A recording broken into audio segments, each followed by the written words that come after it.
Guys sa Siargao. Ako ipakita ninyo sa kanindot sa Siargao diri kay diri. Hello. Welcome to Siargao.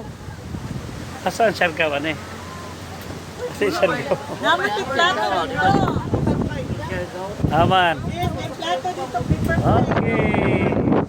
Tungod sa hangin siguro may naka-Siargao ane. Sanga.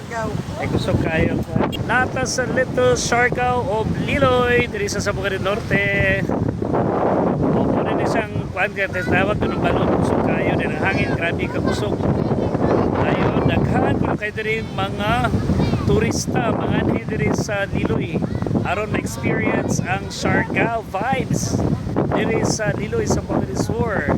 Kusog kay hangin, kusog kay ato ang balon. Okay? So, marami Siargao sa surfing capital. Mao ni siya ha. Yan. Yes. Erata sa Little Siargao. Kung na Little Hong Kong, pagkadiyan na po Little Siargao diri sa Liloy. Mao na ni ang Siargao. Mao na ni. Kusog ang hangin. Dayon, ang balon kusog kayo pwede ng surfing. Nag-enjoy na sila. Murag light brown na tuwan palas. Enjoy. Little Siargao adventure. Hello.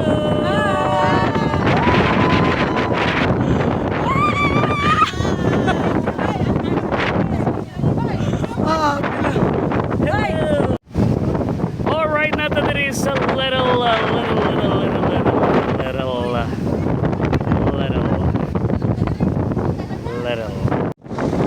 Alright, so guys, nata diri sa gitawag nilang Little Siargao. Kung diri kayo makita sa Liloy, Sambuca del Norte. Ato na kita diri kusog kay hangin. Tanawang hangin kusog kayo. Ilupad kita at the same time. And natin siya kusog. Yan ang lingkod ng mga turista. Para mga turista at tuon. Oni siya na guys to ang Little Siargao na lingkod ng mga turista. Oni mga turista dire. Ano ko ng turista sa kahangin? Mga turista ni gikan ni sa United States of America sila ni anhilang dire sa Little Siargao. Lagi pagkapoy. Ipangkapoy ang ato ang mga turista. Yes.